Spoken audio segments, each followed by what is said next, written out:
সালাম TV, the solution for humanity. কতক্ষণ থাকতে পারেন আপনি নামাজে, ততক্ষণ আপনি আপনার রবের সামনে আছেন। এগুলো যদি ফিল করেন তাহলে সালাতে আপনার মন লাগবে।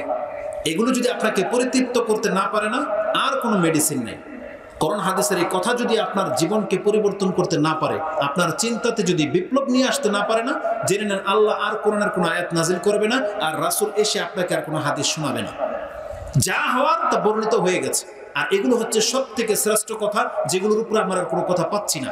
আমি আপনাকে কোরআন আয়াত এবং বুখারীর হাদিস কোট করে দিয়েছি। আর বলেছিলাম আরেকটা হাদিস বলবো, সর্বশেষ হাদিস, এটা ইমাম মুসলিম থেকে নিয়ে নেন।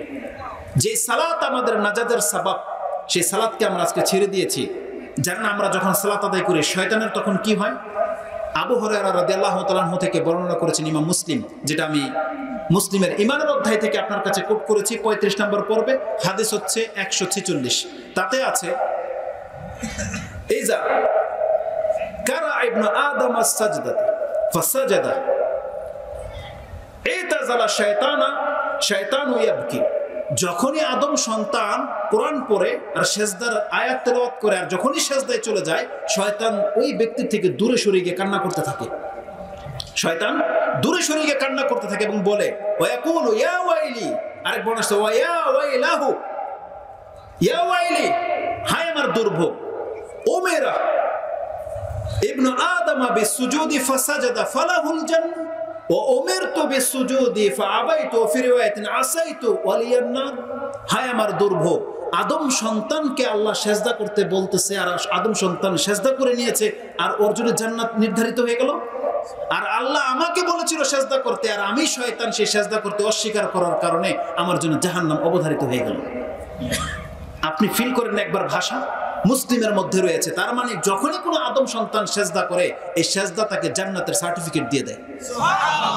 শয়তান তখন কান্না করতে থাকে যে আদম সন্তান সেজদা করার কারণে আজকে ওর জন্য জান্নাত অবধারিত হয়ে গেল, আর আমি অস্বীকার করার কারণে আমাকে জাহান্নামে যেতে হবে।